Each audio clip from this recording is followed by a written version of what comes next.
Bien, vamos a comenzar.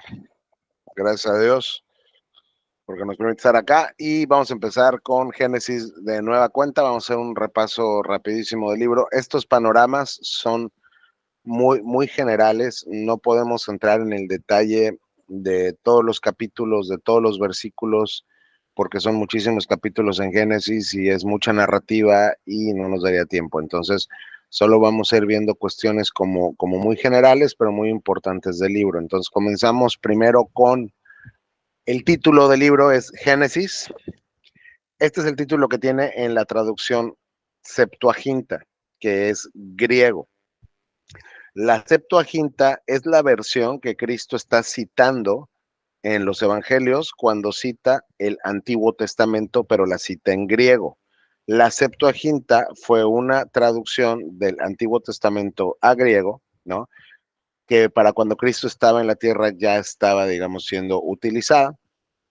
Entonces, el término Génesis viene de la Septuaginta y quiere decir orígenes, porque el libro te va a hablar de los orígenes de todo, del universo como lo conoces, del plan redentor de Dios, allá en Génesis 3:15, de la primera familia, del pueblo del pacto, o sea, te va a hablar del principio de todo, ¿de acuerdo? El título hebreo es así, tal cual, en el principio, Bereshit. Lo que los judíos hacían es que, como empezaban sus libros, así les ponían. Entonces, Génesis comienza en el principio y el título del texto, digamos, en hebreo era en el principio, pero traducido al griego quedó Génesis y quiere decir orígenes, ¿de acuerdo? El Génesis forma parte de una estructura de 5 textos generales o libros que se llama la Torá, la Ley o el Pentateuco, ¿ok? Que ya tendrían que conocer. No puedo entrar aquí en todo el detalle de cómo se forma el canon, ¿no? Pero sepan por lo menos que los textos que están conformando el Pentateuco en sí mismos forman un solo tomo gigante, ¿ok? ¿Cuáles son esos 5 libros que forman el Pentateuco, la Torá o la Ley? Génesis, Éxodo, ¿cuál otro? Desbloqueen sus micrófonos. ¿Cuál otro? Levítico, Deuteronomio. Génesis, Éxodo, Levíticos, Números y Deuteronomio. Génesis, Éxodo, Levítico, Deuteronomio. 5 libros que forman el Pentateuco. Esos 5 libros, en lugar de verlos como separados, para la mente judía y para la interpretación bíblica tienes que verlos como un solo tomo con 5 capítulos. El primer capítulo es Génesis, el segundo es Éxodo y así te vas. ¿Ok? Entonces, pues básicamente comenzamos entonces por el título. Ahora, ¿fue escrito por quién? Por Moisés. La Biblia es clara. Hay muchísimas referencias en la Biblia que vinculan Génesis con Moisés. Hay por ahí personas que dicen que no es posible que Moisés haya escrito Génesis porque él vivió posterior a lo que se relata en Génesis, pero al final del día Dios inspiró a Moisés, Dios le reveló a Moisés todo lo que quería que supiera de Génesis y Moisés entonces bíblicamente y claramente es el autor y su autoría del Pentateuco completo está plenamente acreditada. ¿Ok? Luego, ¿hasta acá tienen alguna pregunta? No. Muy bien. No. Ahora, el contexto histórico de cuando se escribe el libro. Esto es muy importante porque va a haber 2 contextos históricos que tenemos que considerar al momento de interpretar Génesis.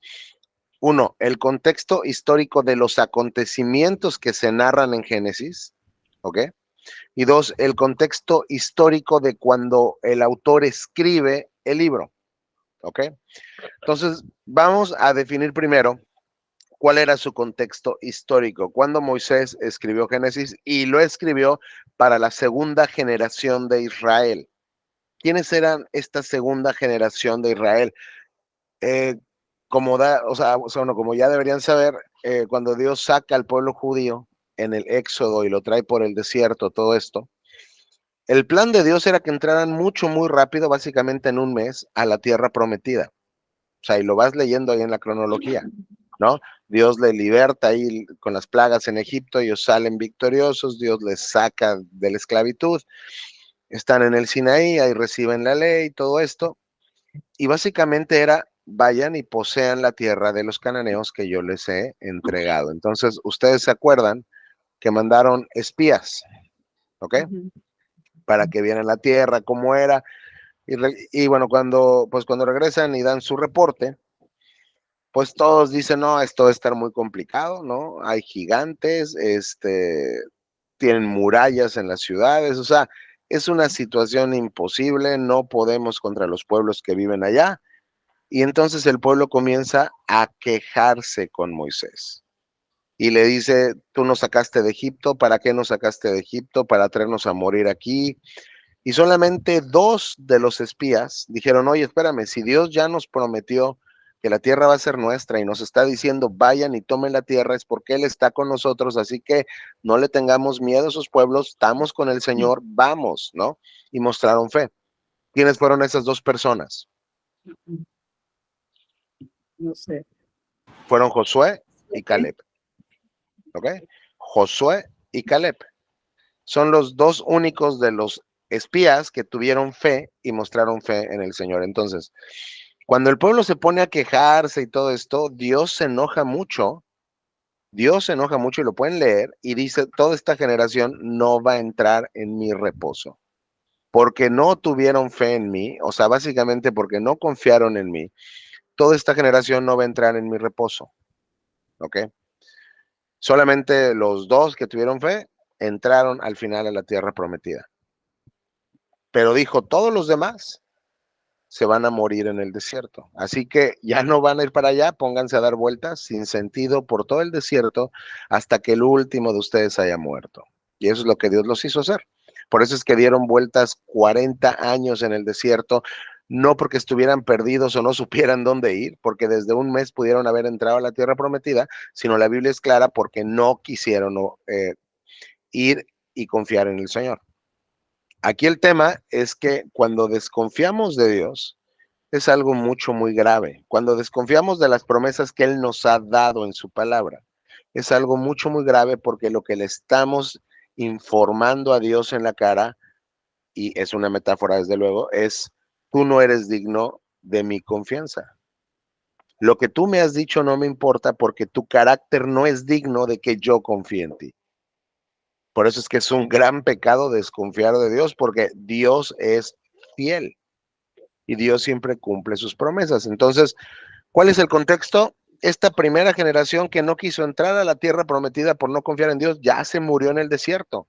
Y sus hijos, los que estaban chiquitos cuando salieron de Egipto, los que eran bebés o niños chiquitos, son los que ya crecieron. Y es esta segunda generación la que 40 años después está frente a Jericó por cruzar el Jordán, a punto de entrar a conquistar la tierra, y es donde Moisés escribe el Pentateuco. Y lo escribe para que ellos entiendan por qué están parados ahí, de dónde vienen, de qué se trata todo esto, por qué están a punto de entrar a una tierra que no es hasta ese momento suya, y por qué van a matar a todos los que se encuentran ahí, ¿no? ¿Y por qué Dios les ha entregado las tierras de todos esos pueblos a ellos? Entonces, es la segunda generación de Israel. Así que el primer contexto histórico es el contexto de cuando Moisés escribe Génesis, y Génesis entonces podemos entender y confirmar que fue escrito para la segunda generación de Israel, cuando estaban al borde de la tierra prometida. ¿Ok? Otra cosa que tenemos que entender cuando leemos el Pentateuco es que Israel tenía como misión ser la espada de Dios para aplicar su juicio sobre los cananeos, aniquilándolos a todos. Hay veces que no entendemos esto, ¿no? O hay veces, yo no sé si tú has visto los salmos imprecatorios, o hay salmos muy gráficos que dice, bendito el que tome tus hijos y los arroje contra las peñas. Bendito el que tome tus bebés. O sea, González está hablando, digamos, a Babilonia, un pueblo pagano, y dice, bendito el que tome tus bebés y los estrelle contra las peñas, ¿no? Hay salmos a veces muy crudos y no entendemos por qué Dios dice lo que dice, pero cuando leemos todo el Pentateuco, vamos a ver que Dios le dijo, yo voy a castigar a los pueblos cananeos por su pecado por medio de Israel. Así que el mandato es, son tan pecaminosos y son tan perversos y son tan abominables a mi vista que los tienes que destruir a todos. ¿Ok? Era parte del plan de Dios que Israel ejecutara su juicio sobre los cananeos y les aniquilara del todo. Pero también, como vamos a leer después, Israel no cumple nunca el propósito que Dios tiene para el pueblo. Entonces, Génesis tiene la función de que los guerreros que están a punto de entrar a pelear entiendan cuál es su linaje, que ellos son el pueblo escogido por Dios y quiénes son los cananeos y el trasfondo de su pecado, ¿ok? Y sobre todo, Génesis les va a dar a los soldados judíos, al pueblo judío, segunda generación que está ahí para entrar en la tierra prometida, toda la información que necesitaban para evitar el pecado de los cananeos. Porque esa era, esa era otra cosa. Cuando entres, mátalos, y en lo que los matas, no imites sus costumbres, no hagas lo que ellos hacen. Pero el pueblo judío, lo puedes leer en Jueces después, nunca cumplió con lo que Dios le había ordenado, ni siendo su espada así completa y matando a todos los cananeos, ni evitando de cometer el pecado de los propios cananeos. Nos vamos a dar cuenta que ellos fueron y se pusieron a imitar las costumbres de los pueblos que estaban a su alrededor. ¿Ok? ¿Hasta acá tienen alguna pregunta? No. Muy bien. Ahora, Julio, ande. nada más una pregunta. ¿Los cananeos son los descendientes del hijo de Noé, de Can? Así es, así Ok. es. Sí, sí, y fíjate, cuando lleguemos a esa parte está bien interesante ver lo que pasó y qué maldición es la que se pronuncia y contra quién, ¿no? Allá, bueno, por Noé, vamos a llegar a eso, pero sí, vamos, efectivamente, ellos son, ¿ok? Entonces, luego, el contexto de los acontecimientos que se narran. Ya vimos el contexto histórico de cuando se escribe Génesis, pero ahora, ¿cuál es el contexto histórico de los acontecimientos que se narran? Y ese es dificilísimo, por lo menos en los primeros 11 capítulos. ¿Ok? Porque los primeros 11 capítulos tratan con la creación del universo hasta la Torre de Babel. Entonces, desde ahí hasta la Torre de Babel, no sabemos en realidad cuántos años pasaron. No, o sea, no sabemos. Y solo ahí con las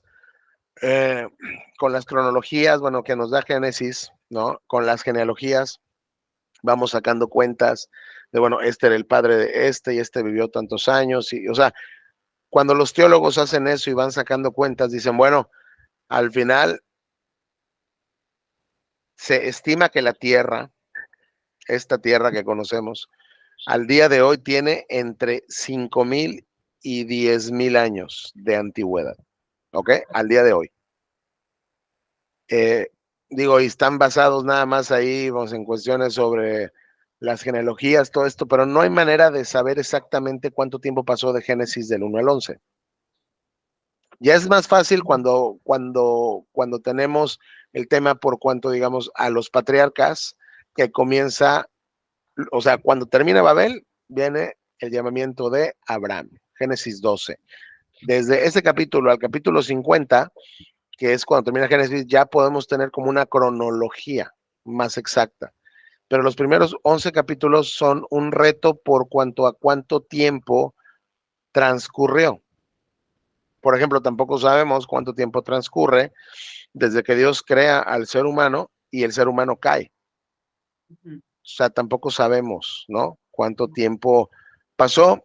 Lo que sí sabemos es que es un lapso, pues, por lo menos de unos 2,000 años, ¿no? Desde el comienzo del mundo hasta el patriarca Abraham. Por lo menos hay 2,000 años desde Génesis 1 a Génesis 12. ¿Ok? Pero es por lo menos hay 2,000 años, puede haber más. ¿Sale? Entonces, el que tú puedas establecer un contexto histórico de 2,000 años o más es muy complicado, ¿no? Pero O sea, siempre tienes que tener eso en mente cuando estás interpretando los primeros, por lo menos, 11 capítulos de Génesis, donde su cronología a veces es más compleja. Ahora, también tenemos que decir, cuando entremos a Génesis, que el mundo antes era diferente atmosféricamente. Antes del diluvio, el mundo era totalmente diferente. Entonces, hay cosas que nos dice ahí Génesis, que si no entendemos que estaban en un contexto incluso de geografía distinto, nos vamos a equivocar cuando lo estemos interpretando. ¿Hasta acá tienen alguna duda? No. Ok. Escribió Génesis por ahí del 1400, de 1400 a 1400, o sea, desde 1445 a 1405 antes de Cristo. ¿Ok? Aproximadamente, digo, tampoco se puede tener una fecha exacta, esta fecha en la que los historiadores bíblicos han puesto, digamos, Génesis. Entonces, el contexto inicial de Génesis es desde la eternidad pasada. Cuando me refiero a eternidad pasada es antes de que exista algo en el mundo. Bueno, no hay mundo, no hay universo, no hay tiempo, no hay nada, solo hay Dios. No hay ángeles, no hay demonios, no hay nada, solo hay Dios. Entonces, Génesis comienza desde la eternidad pasada. Y en algún momento de la eternidad pasada, Dios, por su sola voluntad y por su palabra, hizo que todo existiera y lo creó todo. ¿Ok? Entonces, ahí comenzamos con el relato de la creación. Entonces, Génesis, recuerden cuál es su significado. Quiere decir los orígenes. ¿Ok? En el principio. Luego, el propósito del libro. Si tuviéramos que escoger un propósito principal del por qué Dios escribió Génesis, digo, hay muchos y ya les dije varios ahorita, ¿no? Que tienen que ver con la segunda generación, que está por entrar a la tierra prometida, que está por conquistar Canaán. Pero si me preguntaran, ¿cuál es el propósito central de Génesis? Y es Dios mostrar cómo pretende bendecir al ser humano pecador por medio del pacto con Abraham. O sea, el pacto con Abraham va a ser central en tu entendimiento de Génesis y en tu entendimiento del resto de la escritura. Por eso es que tienes que poner mucha atención cuando estemos en esos pasajes del pacto abrámico, porque ese pacto sigue vigente el día de hoy. Hoy está vigente el pacto con Abraham. Si tú eres cristiano, es porque tú entraste al pacto abrámico por medio de la fe. Las promesas que Dios le dio al patriarca ahora son tuyas por medio de la fe. Y es el argumento que Pablo hace muy, muy fuerte en Romanos, en Gálatas, ¿no? Entonces, el pacto con Abraham tiene un papel central en Génesis, así que tienes que guardarlo ahí en tu mente cuando leamos Génesis para que veas cómo se va desarrollando ese pacto por medio de la narrativa. Y el pacto con Abraham tiene un antecedente, que es Génesis 3:15, que es el protoevangelio, así se le conoce, protoevangelio, la primera vez que Dios hace alguna mención de que va a mandar a un Salvador al mundo. Génesis 3:15. Tan rápido como en Génesis 3:15, la Biblia ya comienza a desenvolver el hilo redentor del plan de Dios. ¿Ok? Entonces, ¿hasta acá tienen alguna pregunta? No. Julio, ¿nadie? No. Perfecto.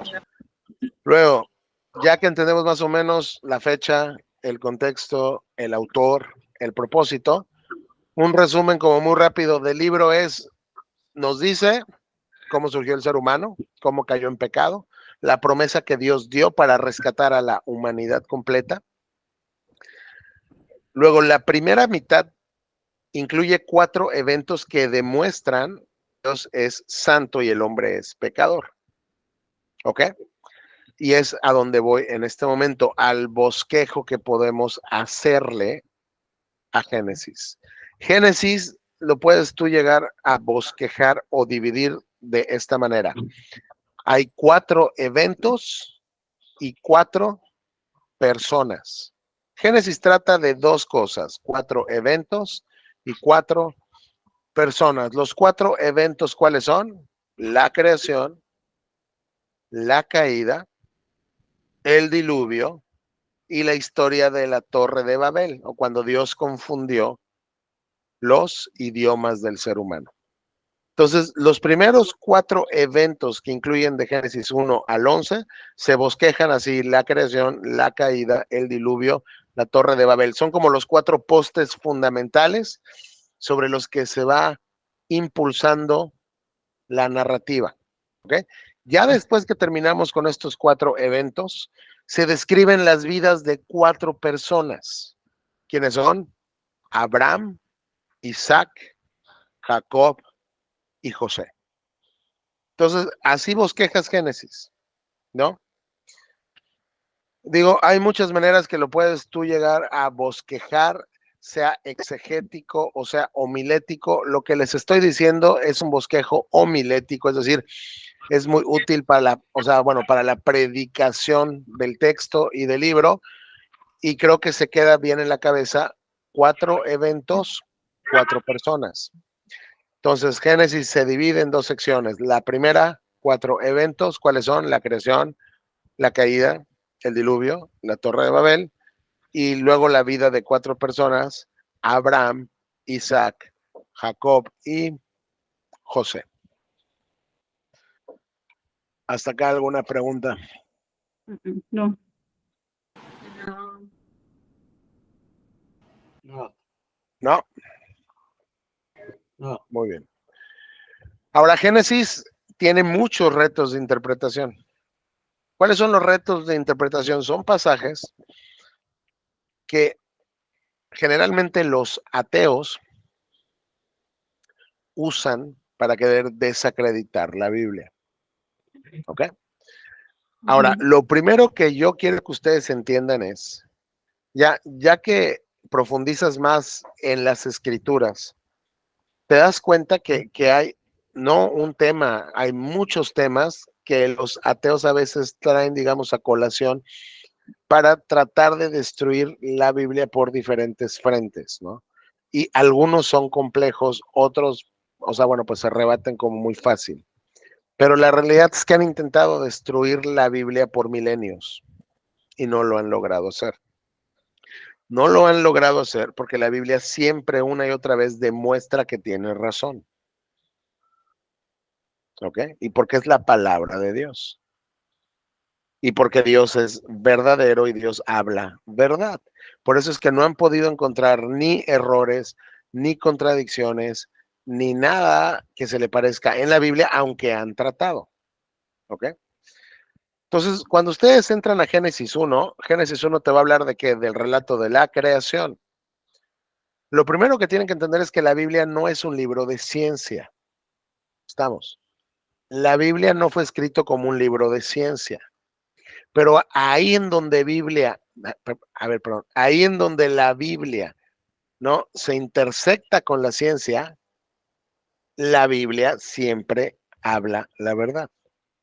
Otra vez, para que les quede claro, la Biblia no es un libro de ciencia, pero ahí donde la Biblia menciona cosas que atañen a la ciencia, siempre son verdaderas y reales. ¿Sí me entendieron? Sí. Ok. Entonces, como les comentaba, no podemos ir leyendo aquí en Génesis versículo a versículo como lo estamos haciendo con Romanos, porque no acabaríamos nunca, ¿no? El capítulo 1, ¿de qué te habla? De la creación del universo. Tú lo vas a leer. Viene todo un orden de la creación, donde creó una cosa en un día, otra cosa en otro día. Rápido nada más. Son días de 24 horas, no son edades geológicas, no son eras, no, o sea, son días de tarde y mañana, un día, 24 horas. Y entre muchas razones lo sabemos porque la palabra yom, que es la que se usa ahí para día, efectivamente también puede ser era, puede ser como un tiempo mucho más largo. Sin embargo, cuando la palabra yom viene antecedida de un número, siempre es un día de 24 horas en el hebreo. Entonces, cuando dice día 1, primer día, es un día de 24 horas. O sea, el segundo día, 24 horas, tercer día. Es clarísimo que son días de 24 horas en la forma de escribir de Moisés. ¿Ok? Entonces, viene la creación, Dios crea todo. Ustedes ya saben, creó las estrellas. Ahí es donde creó a Satanás, a los ángeles, crea las luces, crea los planetas, crea todo el universo. Aquí está la Tierra, ya saben todo lo que pasa cada día que va creando. El quinto día, ahí termina ya como con los animales, plantas, todo esto. El sexto día crea al hombre. Y aquí, están viendo aquí, vamos en la pantalla, ¿va? Ok, aquí, Sí. después del versículo 26, hay un quiebre en la narrativa, porque hasta este momento Dios, pues vamos, ha estado creando plantas, animales, ¿no? Y muchas cosas, pero el 26 dice, entonces Dios dijo, hagamos a los seres humanos a nuestra imagen para que sean como nosotros. De repente Dios va a crear algo que no ha creado antes y este algo lo refleja de cierta manera. Pongan atención en eso. Este algo que Dios está creando lo va a reflejar de cierta manera. Entonces, vamos a hacer a los seres humanos a nuestra imagen. Este concepto en teología se llama imago Dei. Imago Dei o la imagen de Dios. Por aquí hay un chat, ¿va? Aquí les voy a poner en el chat si es que lo pueden encontrar. Como se dice imago Dei. ¿Ok? Imagen. ¿Sale? Es la imagen de Dios con la cual Dios te creó. Entonces, vamos a hacer a los seres humanos a nuestra imagen para que sean como nosotros y ellos reinarán sobre los peces del mar, sobre las aves del cielo, sobre los animales, etcétera. Entonces, Dios tenía un propósito al crear al hombre y el hombre debía gobernar. Entonces, por ejemplo, yo quiero mucho a los animales, ¿no? Pero jamás voy a decir que un animal tiene la misma dignidad que una persona. Nunca. La Biblia no te permite decir eso, ¿no? Los animales no fueron creados a la imagen de Dios. Los seres humanos fueron creados a la imagen de Dios. Entonces, hay una dignidad que tenemos como humanos que los animales no tienen. Aunque los animalistas digan que es lo mismo, que somos especies diferentes y tenemos igual valor, no tenemos igual valor.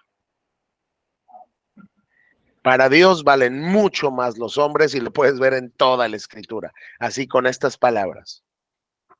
¿Ok? Entonces, el ser humano fue como la corona de la obra de la creación de Dios. ¿Ok? Y lo hizo con el propósito de reflejar algo de su carácter al mundo y de que el hombre gobernara sobre toda la creación que Dios había hecho. Así que Dios crea a los seres humanos a su propia imagen. Dios creó a los seres humanos a su propia imagen. Reflejaban ellos la imagen de Dios. Y otra vez es muy enfático Moisés, estoy en el 27, 1:27. A imagen de Dios los creó. El hombre fue creado con una dignidad diferente a la del resto de la creación y sobre todo acá tenemos ahorita un tema muy, muy tonto, vamos, en este siglo, donde no entienden que solo hay dos géneros. Dios creó hombre y creó mujer. Y se acabó. O sea, hay fundamento bíblico extenso, ¿no? Para refutar las mentiras diabólicas de la ideología de género. Y una vez que Dios los crea, los bendice, ¿y qué les dijo? Sean fructíferos, multiplíquense, llenen la tierra, gobiernen, reinen sobre los peces, las aves, los animales, ¿no? Esto se conoce como el mandato cultural, o sea, creen cultura, o sea, sean regentes en el mundo, ¿no? Multiplíquense, tengan más como ustedes, llenen la tierra, gobiernenla. Dios le entregó al hombre la tierra para gobernarla, ¿ok? No es como que el hombre, como lo pintan, te digo, es que hay muchos movimientos progresistas, están estos tipos que están, bueno, con que la naturaleza, ¿no? Es una madre y tenemos, la naturaleza es, es, o sea, es una cosa que Dios nos dio a los seres humanos para gobernarla, no es una madre a la que le tengamos que pedir permiso cada vez que vamos a talar un árbol. Dios nos la dio para gobernarla, para disfrutarla, para aprovecharla, ¿ok? Ahora termina aquí y se vio que todo lo que había hecho Dios era muy bueno y este fue el sexto día. Aquí terminó la creación de los cielos y la tierra en todo lo que hay. Cuando llegó el séptimo día, Dios ya había terminado su obra de creación y descansó de toda su labor. Dios bendijo el séptimo día y lo declaró santo, porque ese fue el día en el que descansó de toda su obra de creación. Este es el relato de la creación de los cielos y la tierra. Entonces Dios termina de crear todo en 6 días. El último día creó al hombre, lo creó para gobernar, lo creó hombre y mujer, lo creó a su imagen. Y enfatizo acá el capítulo 2, el versículo del 1 al 4, porque aquí en estos versículos está el fundamento, ¿ok? Está el fundamento del día de reposo o del día, si lo quieres tú ver así hoy, del día del Señor. Pero acá es un fundamento creacional, ¿sí me explico? Aquí todavía, para las personas que dicen que los cristianos no tenemos que guardar un día hoy y dedicárselo como santo al Señor, digo, vamos, en este contexto aquí no hay pueblo judío todavía. El Sinaí, con las leyes del Sinaí y las leyes que tienen que ver con las ceremonias y los ritos y las leyes civiles todavía no han sido dadas. Dios está acabando de hacer el mundo, digamos, toda la creación. Y el séptimo día, Dios lo declaró santo. Santo es apartado para él, porque ese fue el día en el que descansó de su obra de creación.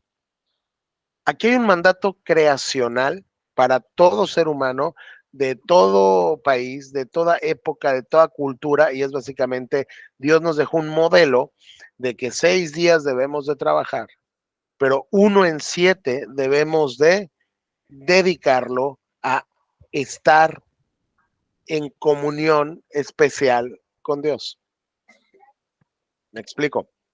O sea, 1 en 7 es un mandato creacional. Y como aquí todavía no hay pueblo judío, no podemos decir es que eso fue la ley de Moisés. No, aquí todavía no hay nada. Aquí todavía es el mero, o sea, el comienzo de la creación de todo. Y acá ya hay un mandato que es, hay un día que lo vas a separar como santo y vas a descansar de tu obra. ¿Ok? Ya después se amplía más esta revelación con el pueblo judío, pero el cristiano hoy, y no solo el cristiano, este mandato es para todo ser humano, porque es la creación del mundo, es un mandato creacional. Dios demanda del ser humano que un día de los 7 de la semana lo declare como santo, ¿ok? Y descanse de su trabajo. Entonces, si me preguntas, ¿es bíblico trabajar los 7 días de la semana? No. No. No, porque al final del día, desde la creación 2, Dios está diciendo 1 en 7, lo vas a dedicar a santificarlo y a descansar de tu obra. Y lo vemos después ya en la ley de Moisés, etcétera, etcétera. Incluso, acá vamos, el tema era en el séptimo día, que para los judíos era el sábado, en el séptimo día ni siquiera vas a recoger maná. O sea, tú vas a confiar que lo que yo te voy a mandar un día antes te va a dar para ese día y el día siguiente que no vas a trabajar, ¿no? Entonces, aquí hay un mandato, digo, hay nada más para que lo guarden en la mente, porque cuando lleguen a ver, digamos, a analizar el por qué los cristianos tenemos que guardar un día y dedicarlo como santo para el Señor, el primer argumento, hay varios, pero el primer argumento es un mandato creacional, que es transcultural y es, o sea, vamos, si no conoce, digamos, como un tiempo específico. ¿Por ahí alguien tiene, vamos, alguna pregunta? No, ¿No? nada. ¿No? ¿Por qué nadie pregunta nada? ¿Por qué nadie, o sea, nadie pregunta nada? Pues nosotros, porque es la quinta vez que oímos. No, pero yo me acuerdo que esto fue algo que me brinqué cuando lo dimos las primeras veces. Entonces, bueno, estamos acá viendo y mejorando el repaso. Siguen con el capítulo 2. Luego ya te narra un poco más con detalle cómo hizo Dios a la mujer. Y tú ya leíste, vamos, esto, que vamos, hizo que Adán entrara en un sueño profundo. Dios tomó una de sus costillas y de ahí creó a la mujer, ¿no? Es muy importante notar que al hombre lo creó directamente del polvo de la tierra, ¿no? Como un muñeco, y sopló en su nariz, digamos, aliento de vida, y el hombre vivió. Pero a la mujer ya no la hizo así, a la mujer la hizo a partir del hombre, ¿sale? Para que el hombre al final dijera, esta es hueso de mis huesos y carne de mi carne. O sea, ella viene de mí. Por eso será llamada mujer, porque fue tomada del hombre. Esto explica por qué el hombre deja a su padre y a su madre y se une a su esposa, y los dos se convierten en uno solo. Dios la quiso hacer de esta manera porque él ya tenía en mente la alegoría, ¿ok?, del matrimonio entre un hombre y una mujer con Cristo y su iglesia. Entonces, al final, él quería que el hombre se diera cuenta que fue tomada de él mismo. O sea, es su propia carne. ¿Ok? Cuando, digo, tiene algo que ver ahí, y tengo cuidado en cómo lo voy a expresar, porque sé que pues bueno, pues hay gente, chicos, grandes, todo esto, pero cuando dicen que un matrimonio es una sola carne, en la cuestión física, además, desde luego, de lo obvio, digamos, o sea, pues, ayuntamiento ahí que tiene que haber, el ser una sola carne viene desde este pasaje.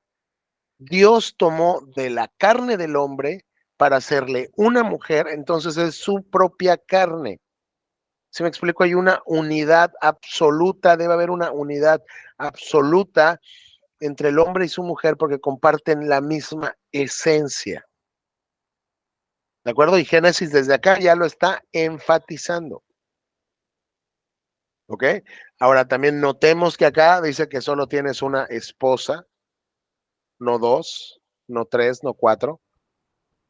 Y esto va a ser muy importante cuando estemos juzgando a los patriarcas, o más adelante en la monarquía, cuando estemos juzgando a los reyes, ¿no? De cuántas esposas tenían, y preguntamos, ¿no sabían que solo podían tener una?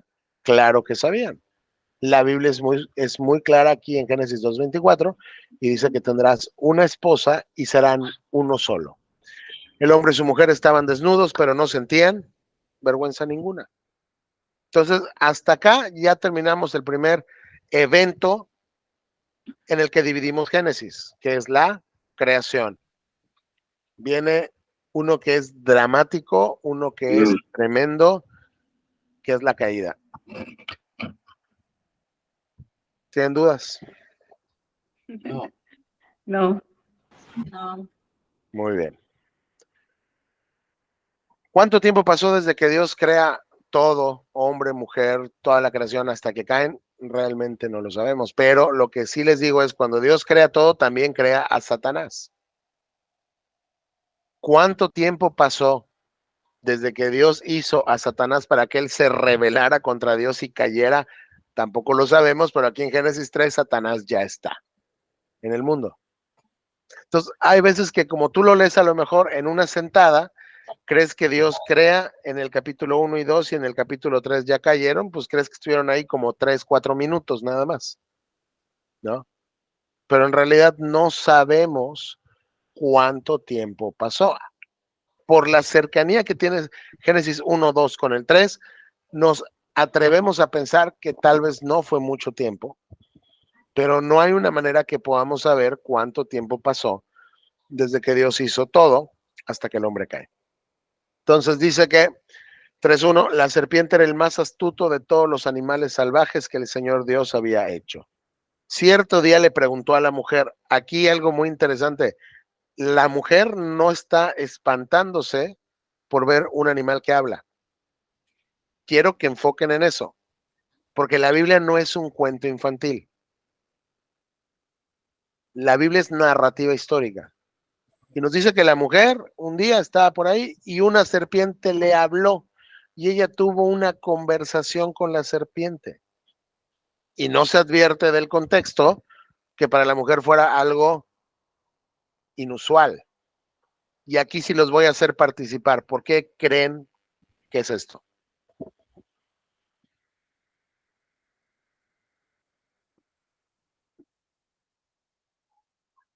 No sé. Hola. Voy a preguntar directamente. A ver, Julio, ¿por qué crees que es esto? ¿Por qué creo que no se espantó? Ajá. ¿Por qué se llevaban los animales y los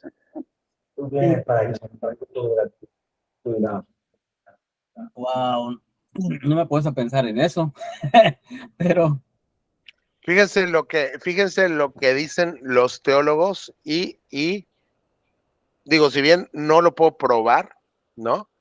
Me parece que tiene sentido con el contexto y o sea, vamos, y la gran mayoría dicen, hay mucha posibilidad de que antes de la caída los animales pudieran comunicarse de manera verbal con el hombre, sin ser un cerebro humano que pensara como los hombres ni razonara como los hombres, pero podían tener cierta comunicación de lenguaje de alguna manera. ¿Sí me explico? Porque dicen, Dios creó a los animales cuando tú lees Génesis 2 para que fueran compañeros del hombre, ¿no? Y luego les puso el nombre a todos.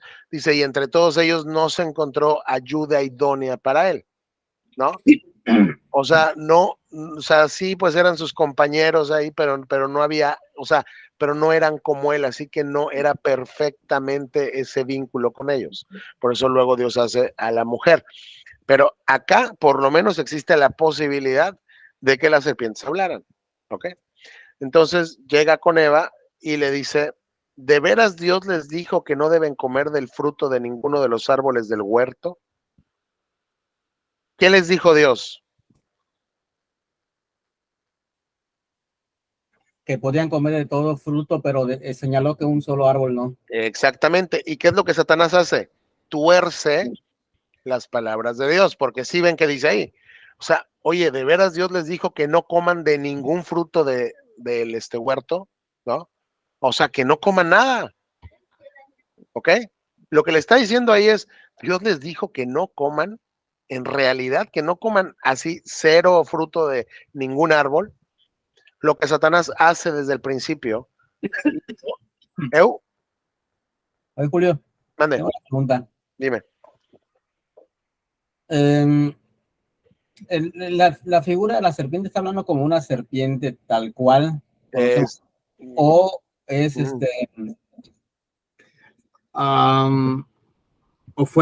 o fue, vamos a decir,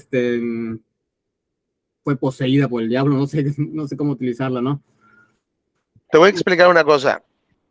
El 3:1, digo, o sea, vamos 1:1:1, o sea, vamos, en primer lugar, no sé, ¿no? Del todo lo que me preguntas, porque hay cosas como muy misteriosas. Pero lo que el 3:1 sí me dice es, la serpiente era el más astuto de todos los animales salvajes que el Señor Dios había hecho. ¿Eso qué te está diciendo? Que las serpientes, me explico, era el tipo de animal más astuto. ¿Ok? Sí. No me está diciendo que el diablo se le metió a la serpiente. O sea, desde luego que entendemos que esa serpiente era Satanás, ¿no? Es obvio en el contexto y lo dice claramente, pero si fue como que se le metió a la serpiente o él se convirtió como serpiente, digo, eso no lo sé. ¿Sí me explico? O sea, no hay manera que del texto tú sepas cómo estuvo esa transmutación, ¿no? Lo que sabemos es que tienes a una serpiente que es Satanás platicando con una mujer y torciendo la palabra de Dios, que es lo que quiero enfatizar. Porque hay veces que nosotros pensamos así de, oye, piensa en algo diabólico, piensa en lo primero diabólico, en lo más diabólico que se te venga a la mente, y vamos a pensar pues en velas negras, ¿no? Y así vamos a un cuarto así, digamos, oscuro, con sacrificios humanos. No. Lo más diabólico que Satanás hace es torcer poquito la palabra de Dios. Y lo dice Pablo, después dice, en los últimos días van a hacer cosas bien diabólicas, pero bien diabólicas. ¿Cuáles son, Pablo? Van a prohibir comer de todo tipo de, o sea, de todo tipo de comida, digamos, alimentos, o van a prohibir casarse. Lo que Pablo está diciendo es, le van a poner ciertas cosas extras al mensaje del evangelio, de si tú eres salvo por Cristo, más no comas cerdo. Tú eres salvo por Cristo, más guarda tal día, ¿no? Tú eres salvo por Cristo, más guarda esta fiesta. Ese tipo de cosas. Eso es lo más diabólico que Satanás hace, siempre es torcer la palabra de Dios. Entonces, de veras, Dios les dijo que no pueden comer de ninguno de los árboles del huerto, y la mujer contesta, claro que podemos comer del fruto de los árboles del huerto, comenzó la mujer, es solo del fruto del árbol que está en medio del huerto del que no se nos permite comer. Dice, no, espérame, tú serpiente estás torciendo todo. Dios nos dijo que podemos comer del fruto de todos los árboles del huerto, excepto del que está en medio del huerto, de ese no se nos permite comer. Dios dijo, no deben comerlo, ni siquiera tocarlo, si lo hacen, morirán. La mujer le corrige la plana a Satanás y le dice, no, Dios sí nos deja comer de todos los árboles del huerto, solo de este que está en medio nos ha dicho que no lo comamos, ni lo toquemos, sino moriremos. Y vamos nada más para que les quede claro. Dame un segundo.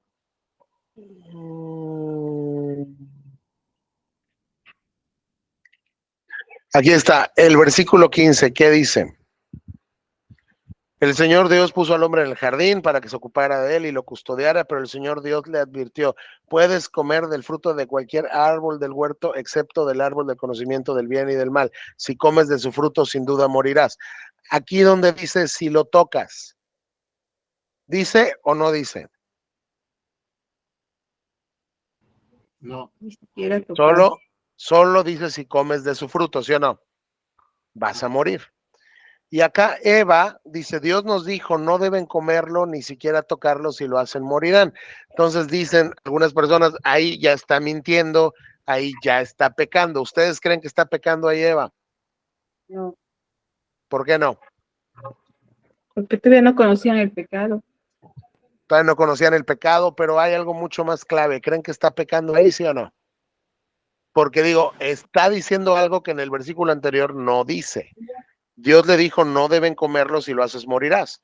Pero acá está diciendo, Dios dijo, no deben comerlo, ni siquiera tocarlo, si lo hacen, morirán. Pues para empezar está mintiendo. Sí.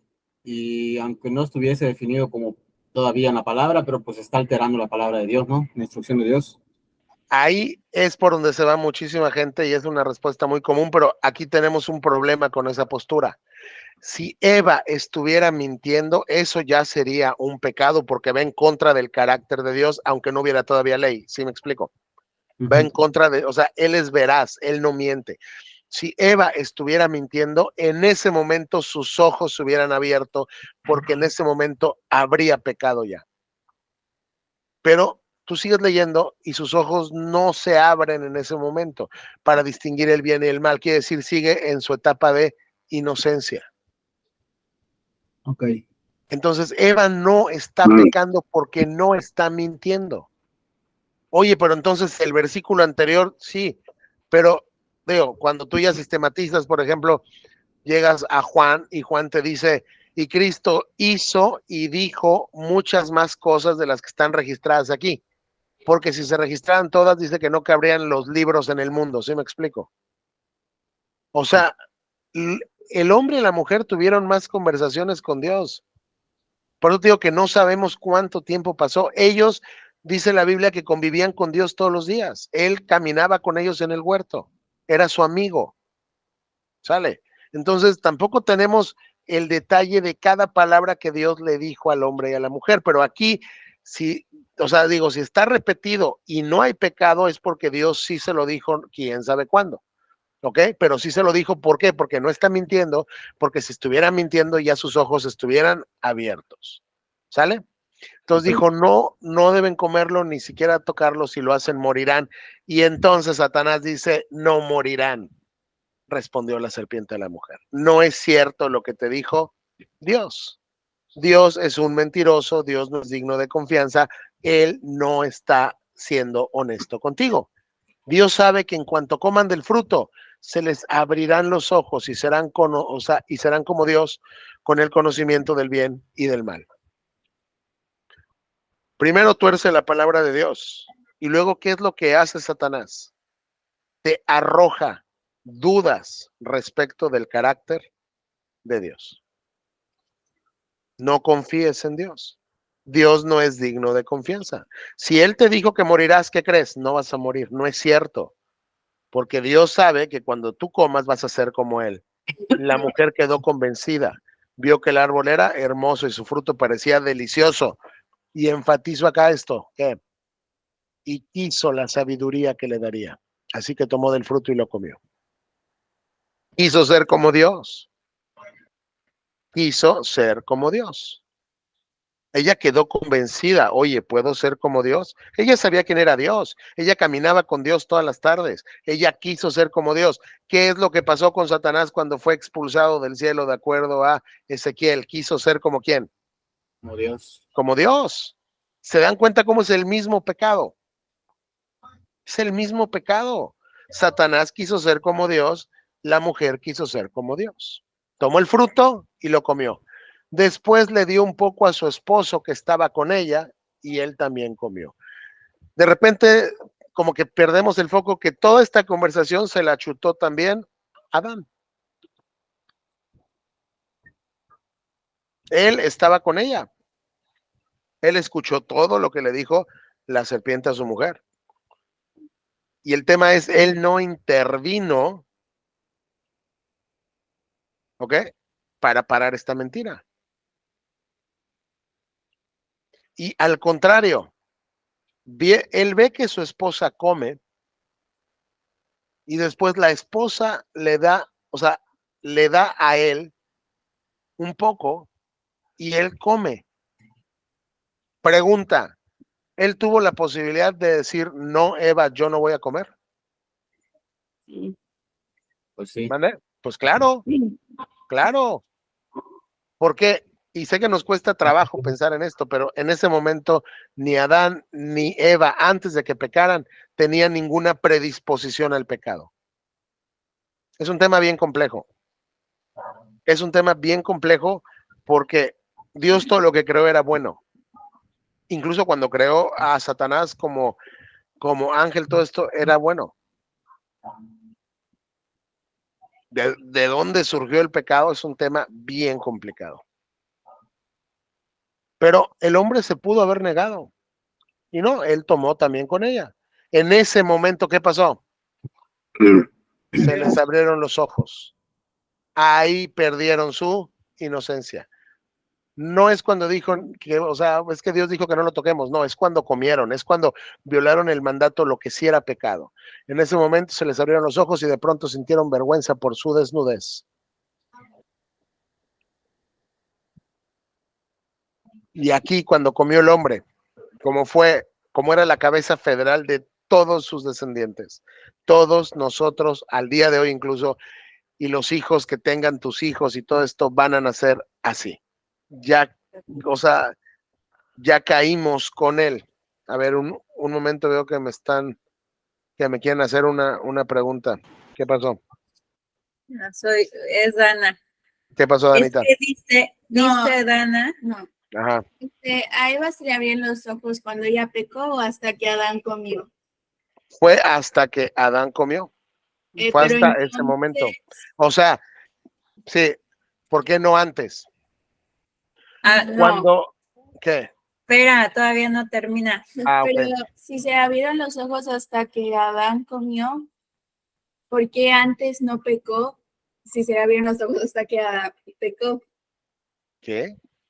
¿Cómo? O sea, lo que dice es que en el ejemplo que pusiste de que Ah, ya. pudo Sí, ya. ser que Dios le dijo en otro momento Sí. tampoco tocarlo, o sea, si hasta que Adán pecó, Se le fue abrieron cuando los se les ojos. abrieron los No, ojos a ver, ambos. aquí, ok, voy a ser bien claro, creo que no me expresé bien. En la narrativa, ok, te está contando una conversación entre una serpiente, una mujer y su esposo, que está ahí nada más, digamos, escuchando, ¿sale? Cuando la mujer dice que ni siquiera lo pueden tocar, si ahí hubiera pecado, ok, en ese momento se le abren los ojos a Eva, ahí, en ese momento. En ese instante. ¿Por qué? Porque si bien no hay una ley que dijera no mentirás, Dios es veraz y Dios es verdad. Es contrario a su naturaleza y quien sí está mintiendo ahí es Satanás. ¿Ok? Luego sigue todo el relato. Ahí todavía no ha violado el mandato que Dios le ha dado, que hay un mandato y ese mandato está muy claro. Aquí estamos debatiendo si Dios le dijo que no lo tocara nada más, pero el punto es, el mandato se está relacionando con el fruto. Estamos con el fruto. Entonces, hasta este momento ella no ha violado el mandato de comer el fruto, pero si ella hubiera estado mintiendo, desde ahí se le abren sus ojos aunque no haya comido el fruto. ¿Ok? Pero no es mentira, por eso sabemos que ahí no pasó nada. Espérame. ¿Ok? Ahí no pasa nada. Luego, en cuanto ella come, ¿ok? No es que hasta que cayera él, digo, y es por eso que lo voy a aclarar, no es que hasta que cayera él, entonces ella deja su estado de inocencia. La narrativa los pone juntos en un lugar. O sea, ella come y luego le da, digamos, a su marido, ¿no? Y ahí están pecando al mismo tiempo los dos y se les abren sus ojos. Lo que yo les estoy diciendo es que el representante de sus descendientes no es Eva, es Adán. Y Pablo es muy claro de eso en Romanos y en el resto de la escritura. Pero por eso yo les preguntaba, si cuando Eva peca y le daba, digamos, a su esposo, si él decía, no, yo no quiero, él lo podía haber hecho, claro. Y entonces, ¿qué pasaba? Solo se le abrían sus ojos a la mujer y la mujer iba a morir y el hombre, vamos, hubiera quedado en un estado de, pues no perfección, pero sí de inocencia. ¿Sí me explico? O sea, lo que tienen que ver es la narrativa, cómo lo está contando. No es como que el cuate estaba hasta por allá, Eva come, pasa un rato, va y se lo da, y entonces después ya se les abren sus ojos. No, ahí se les abren a los dos porque están en ese momento prácticamente al mismo tiempo violando la ley de Dios. No sé si me expliqué o se confundieron más. Sí, creo que sí. Pero Ok, entonces, a ver, ya me surgió a mí otra duda. ¿cuál? Entonces, cuando, o sea, el único pecado que Adán y Eva podían cometer en ese momento era comer del árbol. No, a ver. Solo había un mandamiento, ¿ok? O sea, cuando hay, o sea, mira, desde la perspectiva presbiteriana, y se los voy a explicar así, esto se llama el pacto de obras, ¿no? Donde básicamente Dios le dice al hombre y su mujer, si no comes de este árbol vas a vivir, si comes vas a morir. Muy sencillo. Tienes un solo mandamiento, efectivamente, no hay 1000 mandamientos más que puedan violar, desde luego que no hay, pero hay cosas que sí son contrarias a la naturaleza de Dios. ¿Me explico? O sea, y tú lo lees después cuando ves cómo lo argumenta Pablo, dice, una cosa es que Dios les tuviera paciencia, ¿no? Cuando cometían sus pecados antes de que viniera la ley, y te está hablando antes de Sinaí, pero otra es que no fueran pecados, eran pecados, que no los juzgó Dios en su momento, digo, es otra cosa, pero eran pecados. Entonces, si ellos se hubieran comportado de alguna manera distinta al carácter de Dios, también era pecado. Pero aquí el mandato que se nos está enfatizando es no comer de un árbol. Por eso, o sea, todo el foco de la narrativa está en ese fruto, ¿no? Y te digo, estamos discutiendo de si tocarlo o no tocarlo, que insisto, ahí no mintió, ¿no? Pero el foco está puesto en que ella no debía comer del fruto. Sí, por lo menos había una palabra directa que se nos revela acá y es no comas del fruto, que era si comes vas a morir. Entonces ellos le creen a Satanás, no le creen a Dios, comen del fruto y en ese momento, cuando les digo que se les abrieron sus ojos, murieron espiritualmente en ese instante cuando se les abren los ojos. Ahí están ya muriendo espiritualmente, ahí se desconectan de la vida de Dios, quedan ya muertos en sus delitos y pecados. Ahí, ahora, todos pecamos en Adán, no en Eva. Pero esto no quiere decir que si Eva come hasta que el otro peque, ella pierde su inocencia. Ella llegó y la perdió desde que lo mordió.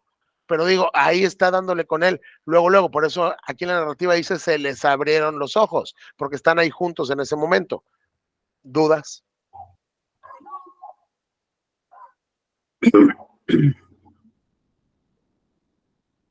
¿Dudas? Yo no, O nada no? más para entender la pregunta de Lili, A era ver. si Adán y Eva no hubiesen pecado comiendo el fruto, hubiesen pecado de otra manera. No, es que, digo, lo que me está preguntando es si existía la posibilidad de pecar de otra manera, ¿no? Bueno, pues vamos, al final del día, si mentían, pues era pecado, ¿no? Aunque no tenían la ley, y es lo que quiero enfatizar, no por no tener la ley, porque Pablo ya lo dijo 1000 veces en Romanos, no por no tener la ley, Dios te exculpa de pecado. Sí, pero Luego, ellos sí, eran perfectos ajá, en el momento de la creación. Ellos ajá, no conocían, o sea, si ellos hubiesen mentido, vamos a decir, la mentira es fruto, es resultado del pecado, ¿no? claro. No, Entonces, vamos, es, ahora, ajá, si tomamos, no me acuerdo cómo el pasaje exacto que dice que el pecado existe por la ley, ok, como tú no, dijiste al vamos, principio, no existía la ley más que solo es en ese momento del mandato de no comer el árbol, ¿no? ajá. Sí, mira, ok, vamos, esto que tú citas es cuál es el papel que la ley tenía, ¿no? En el plan de redención de Dios y uno de sus usos, que es el que está Pablo, digamos, enseñando ahí, es ser como un pedagogo para ti. La ley servía para mostrarte tu pecado. El pecado existía desde antes que la ley existiera. ¿Sí me explico? O sea, y es Pablo muy claro ahí cuando está, digamos, argumentando cómo el pecado entró al mundo por un hombre, ¿no? Por Adán, cómo Dios fue paciente durante muchas generaciones porque no había dado su ley, sin embargo, habían pecado, porque pecado es ir en contra de la naturaleza de Dios. Entonces, si la pregunta hipotética es, si no hubieran comido del árbol y seguían viviendo ahí, ¿era posible que pecaran de otra manera? Pues digo, si hacen algo contrario a la voluntad de Dios, sí. ¿Qué tanto conocían de Dios? No lo sé, solo sé lo que la Biblia pues me dice aquí enfrente. Entonces, si quieres una respuesta categórica es no, o sea, no lo sé. ¿Por qué? Porque la Biblia no me lo dice. No, luego también, vamos, hay una pregunta bien interesante. Si al día de hoy ellos hubieran seguido sin comer, o sea, al día de hoy, Habría su pecado. periodo de prueba no habría terminado. Ellos seguirían vivos y siempre siendo probados a cada momento. ¿Me explico? Por eso incluso hay teólogos, pues que dicen que lo más misericordioso fue que cayeran y Dios les prometiera un Salvador, ¿no? Y no que desde ese momento al día de hoy siguieran siendo probados, porque la prueba entonces nunca termina. Lo que sí sabemos es que después de la glorificación, y no me preguntes cómo, porque también te voy a decir, no sé, después de que seamos glorificados, dice la Biblia que no vamos a volver a pecar. Nunca, jamás, en la eternidad, never, ever, nunca. ¿Por qué? ¿Por qué? Yo no sé. Digo, si me va a quitar Dios la inclinación al pecado o me va a restringir de pecar, no lo sé. Lo que sé es que no voy a pecar. ¿Cómo? No tengo la menor idea. ¿Qué pasó, Anita? No, soy yo. Es ¿Qué que yo pasó? ahí creo que si ese era el único mandamiento, Uh-huh. y como ellos todavía tenían como su naturaleza sin mal, porque no tenían ningún, o sea, no tenían como nosotros ya de que desde que nacimos Sabemos lo que es el pecado. estábamos destinados pues a pecar, sino ellos fueron así, o sea, creados a la imagen de Dios y todavía no había mal en ellos. Entonces, yo creo, o bueno, yo así lo veía como que su único pecado sería pues desobedecer ese mandato explícito que Dios les dio. Sí, o sea, tienen un mandato explícito y es no comas de ese árbol. O sea, si tú me preguntas cuántos mandamientos tienen, uno, nada más. Sale. Luego, ¿qué tanto conocen de Dios su carácter? Yo imagino que conocen mucho porque son amigos de Dios, ¿no? Pero si me estás preguntando qué pecados podían cometer en el huerto del Edén, digo, yo no lo sé. Aquí lo que está enfocando es en no comas de este árbol. Y es muy interesante esto que dices porque efectivamente no tenían ninguna propensión a pecar. Entonces, ¿por qué pecaron? Digo, y no lo pregunto como por ocioso, sino filosóficamente. Te lo voy a explicar así. Y R.C. Sproul lo decía bien claro. Todos tomamos decisiones porque hay una propensión en nosotros hacia una cosa o la otra. Siempre. Hay una predilección por la razón que sea por una cosa o por la otra. Dice, si no existiera eso en el alma de la persona, yo puedo poner a un cuate que está famélico, o sea, se está muriendo de hambre, no ha comido en 3 meses a lo mejor, y de repente le pongo enfrente una hamburguesa así, toda choncha, toda pro, o una pizza, ¿no? Rica también y todo. Y se las pongo enfrente y le digo, ¿cuál quieres? Si la persona no tuviera ninguna propensión natural, dice R.C. Sproul, esa persona se va a pasar la eternidad sin poder decidir y se va a morir de hambre ahí, porque no puede decidir, porque ninguna pesa más que la otra. ¿Sí me explico? Filosóficamente así es. Entonces, si el hombre no tenía ninguna propensión al pecado, ¿cómo es que peca? Es un tema bastante complejo y ahí hay mucho misterio y no sabemos. Entonces, básicamente ya comen, ¿no? Se les abren todos los ojos, así todo esto. Luego Dios caminando por el huerto, llama al hombre, ¿dónde estás? Están escondidos, tienen miedo, ya tienen vergüenza, ya no son inocentes, ya saben que pecaron. Perdón, es que me escondí porque estaba desnudo. ¿Quién te dijo que estabas desnudo? Le preguntó el Señor Dios. ¿Acaso has comido del fruto del árbol que te ordené que no comieras? Dios sabía que ya había comido, le estaba dejando que se arrepintiera. El hombre contestó, la mujer que tú me diste fue quien me dio del fruto y yo lo comí. Y aquí hay gente que lo considera como que él se está quejando de Dios al decirles que es culpa de la mujer. Pues básicamente en el texto lo que está diciendo es describiendo lo que pasó. Esta mujer que tú me diste, ¿no? Me dio del fruto y yo lo comí. Entonces el Señor fue con la mujer y le preguntó, ¿qué has hecho? La serpiente me engañó, por eso comí. Está nada más, así como es que pasó esto, como cuando tú llegas con tus hijos, que pasó algo en la casa y te cuentan cómo sucedió todo, ¿no? O sea, pues esta mujer me dio del fruto, yo lo comí, y muy importante, la serpiente dice, no, vamos, ella dice, la serpiente me engañó. Aquí sí hay una distinción entre por lo menos cómo se plantea el pecado de uno y del otro. El hombre comió como que muy voluntariamente, muy conscientemente de lo que estaba haciendo. Y la mujer fue engañada. Este es uno de los argumentos por los cuales Pablo dice, no permito que la mujer enseñe al hombre, pues. Y no es machismo, dice, porque ella fue engañada. El hombre no fue engañado, el hombre comió como que muy consciente de que estaba en ese momento violentando la orden de Dios, pero la mujer fue engañada. Entonces Dios le dijo a la serpiente, por lo que has hecho, eres maldita más que todos los animales del campo, dice la Reina Valera, creo. Ok, andarás sobre tu vientre, te vas a arrastrar por el polvo todos los días de tu vida, o sea, es como una maldición a la serpiente. Por ahí hay unas páginas, o sea, bueno, pues de científicos cristianos, donde presentan estudios que se ha encontrado que probablemente las serpientes antes tenían pies, ¿no?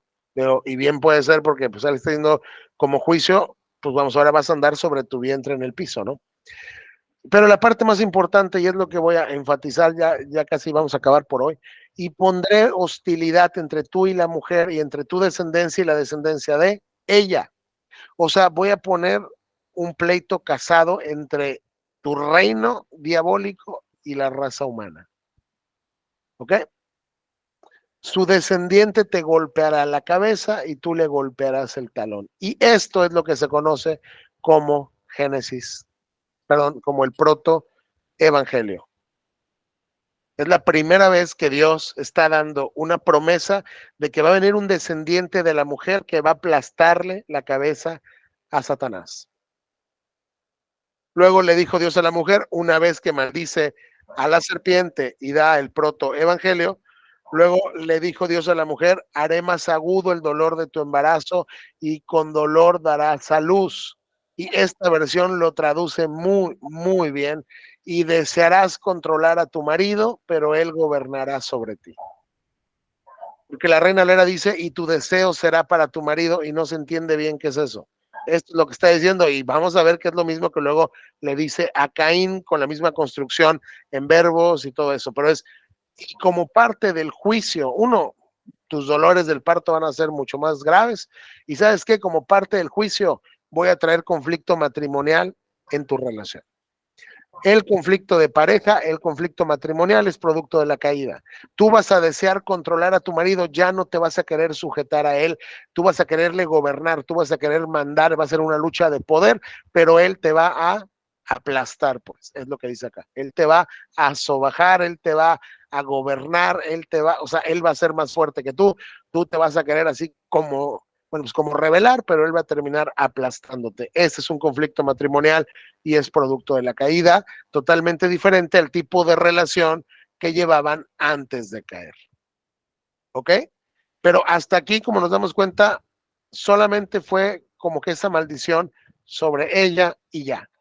Y al hombre le dijo, dado que tú hiciste caso a tu esposa y comiste del fruto del árbol del que te ordené que no comieras, la tierra es maldita por tu culpa. Ahora, ¿sabes qué, Adán?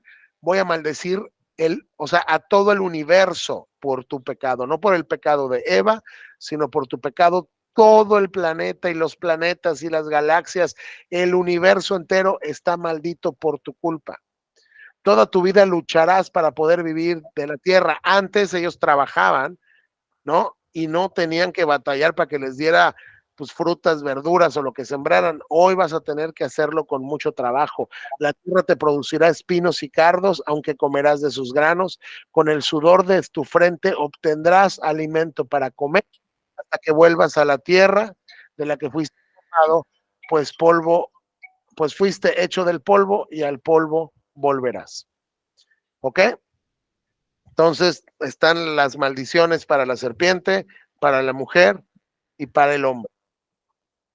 El hombre es el representante de su descendencia, por eso es que cuando él peca, Dios maldice a todo, plantas, animales, planetas, si hay aliens por ahí, también a los aliens. Dios maldice todo por causa del ser humano, por causa del hombre, y le dice, y vas a trabajarle bien fuerte, y te va a costar trabajo llevar el pan a tu casa, y te vas a morir trabajando, pues. ¿Ok? Y hasta aquí nos vamos a quedar, porque todavía falta mucho de este capítulo, pero ya son 8:20. Nos vamos a quedar aquí porque la próxima vez vamos a ver cómo responde el hombre y su mujer a este diálogo que están teniendo con Dios y cómo son justificados por poner su fe en Dios. La primera justificación por fe de la Biblia es esta, y la vamos a ver la próxima semana. Y no sé si alguien tiene dudas o preguntas de lo que vimos el día de hoy. Yo no. ¿Todo bien? Sí. Ok, no sé si estoy grabando, creo que no no, sí, creo que sí le estoy grabando. Sí. A ver, déjame, yo creo que le doy acá y se acaba la grabación. Ya. Bueno, entonces hasta acá vamos a quedarnos ahorita y ya continuamos la próxima semana, primero Dios. ¿Sale? Vamos a Sí. terminar. ¿Mande? Está bien. Ok, vamos a terminar. Padre, gracias te damos porque tú eres bueno con nosotros, compasivo y misericordioso. Gracias por tu palabra, gracias por tu amor, Señor. Te pido que estas verdades que has puesto, bueno, pues este día, Señor, vamos ante nuestros ojos, lleven fruto, que tu palabra transforme los corazones y que vivamos, Señor, a la luz de tu verdad para la gloria de tu Hijo y el bien de nuestros hermanos. Gracias, Señor, y perdónanos cuando fallamos todos los días, pero descansamos en tu gracia y tu poder soberano sobre nuestras vidas. En el nombre de Jesús. Amén. Amén. Amén. Muy bien.